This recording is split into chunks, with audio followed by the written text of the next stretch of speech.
Manthani municipality chairman Pendru రమా సురేష్ రెడ్డి మంథని పట్టణంలోని మంత్రకూట వేమన ప్రజాకవి రావికంటి రామయ్య గుప్తా 88వ జయంతి సందర్భంగా పూలమాల వేసి నివాళులర్పించారు. అనంతరం బక్రీద్ పర్వదినాన్ని పురస్కరించుకుని ముస్లిం సోదరుల వద్దకు వెళ్లి ముస్లిం సోదర సోదరీమణులకు మున్సిపల్ చైర్పర్సన్ పెండ్రి రమ సురేష్ రెడ్డి బక్రీద్ పండగ శుభాకాంక్షలు తెలిపారు.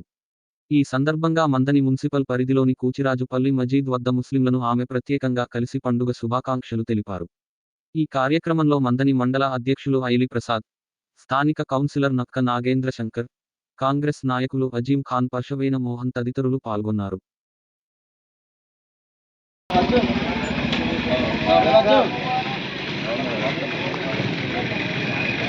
चलो